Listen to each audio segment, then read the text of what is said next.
عن حذیفہ رضی اللہ تعالی عنہ قال، حضرت حذیفہ رضی اللہ تعالی عنہ سے روایت ہے، کہتے ہیں ملعون علی لسان محمد صلی اللہ علیہ وسلم من قعد وسط الحلقۃ، فرماتے ہیں کہ اس شخص پر لعنت ہے رسول اللہ صلی اللہ علیہ وسلم کی زبان مبارک سے جو شخص حلقے کے درمیان میں بیٹھتا ہے۔ رواہ ترمذی و ابو داؤد، اس حدیث کو امام ترمذی اور امام ابو داؤد رحمہم اللہ نے روایت کیا ہے۔ آج کے درس حدیث میں بیٹھنے کے تعلق سے ایک ادب ذکر کیا گیا ہے کہ حلقے کے درمیان میں نہیں بیٹھنا چاہیے۔ جو شخص حلقے کے درمیان میں بیٹھتا ہے اس پر رسول اللہ صلی اللہ علیہ وسلم نے لعنت فرمائی ہے۔ حلقے کے درمیان میں بیٹھنا، اس کا کیا مطلب ہے؟ اس کے کئی مطلب علماء نے لکھے ہیں۔ حدیث کا حاصل کیا ہوا کہ جو شخص حلقے کے بیچ میں بیٹھے، درمیان میں بیٹھے، اس پر لعنت ہے۔ حلقے کا مطلب کیا ہے؟ حلقے کے بیچ میں بیٹھنے کا مطلب کیا ہے؟ ایک مطلب یہ ہے کہ دین کی مجلس لگی ہوئی ہے یا کوئی بھی مجلس لگی ہوئی ہے، چند لوگ بیٹھے ہوئے ہیں، حلقہ گول حلقہ بنا کر بیٹھے ہوئے نہیں ہیں، ایسے ہی بیٹھے ہیں، کچھ لوگ پھر ان کے بعد کچھ لوگ پھر ان کے بعد کچھ لوگ، کچھ دور تک میٹنگ ہے، مجلس لگی ہوئی ہے۔ اب ایک شخص پیچھے سے آیا، جہاں پر اس کو بیٹھنے کی جگہ ہے پیچھے سے، وہاں بیٹھنے کے بجائے سب لوگوں کے گردنوں کو پھلانگتا ہوا لوگوں کے اوپر سے جاتے جاتے کہیں بیچ میں آ کے گھس کے بیٹھ گیا۔ یہ مطلب ہے حلقے کے بیچ میں بیٹھنے کا۔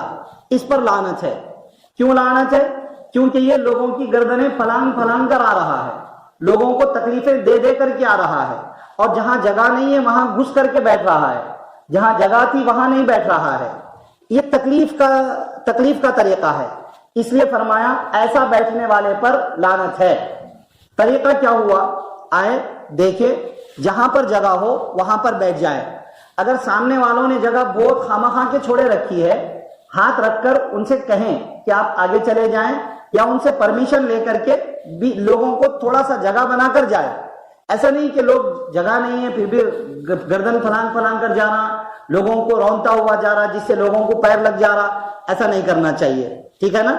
ایک بات یہ ہے، ایک مطلب اس کا۔ دوسرا مطلب اس کا یہ ہے کہ لوگ حلقہ بنا کر بیٹھے ہوئے تھے گول۔ دین کی محفل ہے، ایک آدمی بات بتا رہا ہے، دین کی محفل کوئی بھی امپورٹنٹ ٹاپک ہے، لوگ ایسا بیٹھے ہوئے کہ گول راؤنڈ شیپ میں بیٹھے ہوئے ہیں، گول۔ اب ایک شخص آیا، آ کے وہ حلقے کے پورے راؤنڈ شیپ کے بیچ میں بیٹھ گیا۔ ایسا بیٹھ گیا کہ وہ راؤنڈ میں نہیں بیٹھا، وہ آگے یا راؤنڈ کے باہر بھی نہیں بیٹھا، بلکہ اس کے بیچ میں کہیں آ کر کے بیٹھ گیا، تو اس کے اوپر بھی لعنت ہے۔ اس کے اوپر لعنت کیوں ہے؟ نمبر ایک، اس کو آنے کے لیے بھی کم سے کم ایک لائن کو، راؤنڈ والی جو لائن ہے اس کو پھلانگنا پڑتا ہے، ان کو تکلیف ہوگی۔ دو، جب وہ بیچ میں آ کر بیٹھ جائے گا تو ایک آدمی جو بول رہا تھا یا لوگ آپس میں بات کر رہے تھے، سب ایک دوسرے کا فیس دیکھ رہے تھے، یہ بیچ میں آ کر بیٹھ جائے گا تو جو اس کے پیچھے ہے اس کو سامنے والے کا فیس نظر نہیں آئے گا، اس کو مشکل ہوگی بات کے سمجھنے کے اندر۔ اور وہاں پر انہوں نے رولز یہ بنائے تھے کہ گول بیٹھنا ہے، یہ بیچ میں آ کے بیٹھ گیا، اس سے تکلیف ہوگی۔ یہ مطلب ہے اس کا، جو حلقے کے بیچ میں بیٹھ جائے گا آ کر کے، اس پر لعنت ہے۔ لعنت اس لیے کہ یہ بھی لوگوں کی تکلیف کا سبب ہے اور کسی کو کمپلیٹ فائدہ نہ ہونے کا سبب ہے، اس لیے اس کو منع کیا۔ دو باتیں ہو گئیں۔ تیسرا مطلب اس کا علماء یہ بیان فرماتے ہیں، یہاں حلقے سے مراد، یہ حلقے سے مراد راؤنڈ حلقہ بنا کے بیچ میں بیٹھنا وغیرہ مراد نہیں ہے۔ یہاں پر مطلب یہ ہے کہ جو شخص ہنسی مذاق کی باتیں کرنے کے لیے، دنیا کی باتیں کرنے کے لیے، دین سے غافلوں والی مجلس لگانے کے لیے لوگوں کو لے کر بیٹھ جائے، چند لوگوں کو لے کر جو شخص بیٹھ جائے تاکہ لوگوں کو ہنسی مذاق کی باتیں بتائے، ٹھیٹھی ٹھاٹا کی باتیں بتائے، جھوٹے جھوٹے کہانیاں بتائے، ایسے شخص پر لعنت ہے۔ اس کا مطلب حلقے کے بیچ میں بیٹھنا نہیں ہے۔ اب حدیث کا مطلب کیسا ہوگا؟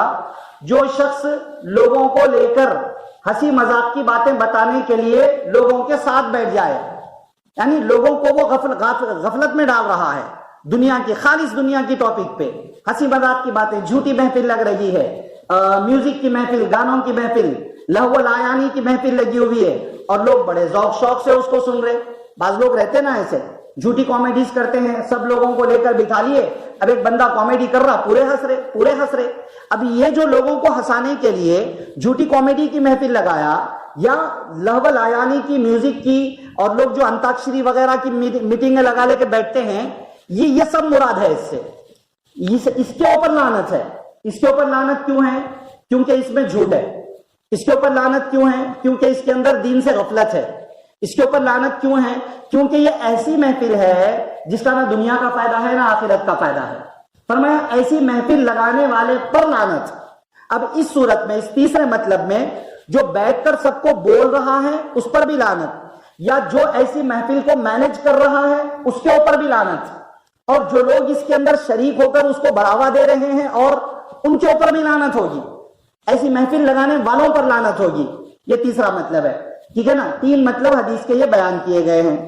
ایک چوتھی چیز جو فائدے کی بات معلوم ہوئی ہمیں, وہ یہ ہے کہ دین کی محفل میں مقصد کیا ہوتا ہے. دین کی محفل, کوئی بھی امپورٹنٹ ٹاپک, سب ایک دوسرے کو دیکھیں اور سنیں اور سمجھیں, یہ مقصد ہوتا ہے.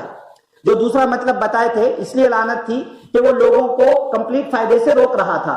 اس سے ہمیں یہ بات معلوم ہوئی کہ اگر ہم کوئی مجلس لگاتے ہیں تو اس طرح بیٹھے کہ سب کوئی بولنے والے کو دیکھ سکیں. ایسا بیٹھنا چاہیے, یہ طریقہ ہے. اس کے بالکل پیچھے جا کر کے بیٹھ گئے, مانے ایک آدمی دین کی بات بتا رہا یا امپورٹنٹ بات کر رہا, لوگ اس کو راؤنڈ بنا کر بیٹھ گئے. اب اس کے جو پیٹھ کے پیچھے والے لوگ ہیں, لعنت کی کیٹیگری میں تو نہیں آئیں گے یہ لوگ, اور یہ بھی لعنت کی کیٹیگری میں تو نہیں آئے گا, مگر یہ طریقہ غلط ہے. نہیں بیٹھنا ہے ایسا. بیٹھنا اس طرح ہے کہ لوگ ادھر ہوں, سامنے ہوں, پیچھے نہیں. چاہے راؤنڈ بناؤ یا نہ بناؤ, بولنے والے کے پیچھے لوگ نہیں بیٹھنا چاہیے. یہ مجلس کے آداب کے خلاف ہے. ٹھیک ہے نا. تو 2-4 باتیں سامنے آئی ہیں. نمبر 1, راؤنڈ حلقہ بنا کر بیٹھ گئے, انہی میں سے کوئی بول رہا ہے یا 2-4 لوگ بول رہے ہیں انہی میں سے, راؤنڈ والوں میں سے, اوکے ہے, ٹھیک ہے. نمبر 2, دین کی محفل میں بات کرنے والے کے پیچھے نہیں بیٹھنا چاہیے. نمبر 3, کوئی بھی میٹنگ مجلس لگی ہوئی ہے, کوئی شخص آ کے راؤنڈ کے بیچ میں بیٹھ گیا, اس کے اوپر لعنت ہے. نمبر 4, راؤنڈ ہو یا نہ ہو, میٹنگ کے بیچ میں پیچھے سے آ کے گھس کے آ کر کے بیٹھ رہا ہے, لوگوں کو تکلیف دے کر بیٹھ رہا ہے, اس کے اوپر بھی لعنت ہے. نمبر 5, جو دنیاوی باتیں, فضول باتیں, لہو و لعب والی باتیں, جھوٹی باتیں, غفلت والی باتوں کی محفل لگائے, مینج کرے اور اس پہ سبب بنے, ایسے شخص کے اوپر بھی لعنت ہے. ٹھیک ہے. یہ 2-4 باتیں آج کی درس حدیث میں آئی ہیں. مقصد کیا ہے بھائی آج کی درس حدیث کا؟ آج کی درس حدیث کا مقصد یہ ہے کہ ہماری محفلوں کو, ہماری میٹنگز کو اور ہمارے بیٹھنے کو بھی صحیح نیتوں کے ساتھ میں سنت کے مطابق بنائیں, تاکہ وہ محفل, وہ میٹنگ, وہ مجلس بھی ہماری مغفرت کا سبب بن جائے. یہ مقصد ہے. ٹھیک ہے. دعا فرمائیں اللہ مجھے, آپ کو, سب کو, ہمارے اٹھنے بیٹھنے کو, میٹنگز کو, محفلوں کو بھی شریعت کے مطابق بنا کر عبادت میں شامل کر کے اس سے بھی ثواب کمانے کی توفیق نصیب فرمائیں. آمین. سبحان اللہ و بحمدہ, سبحانک اللہم و بحمدک, ونشہد ان لا الہ الا انت, نستغفرک و نتوب الیک.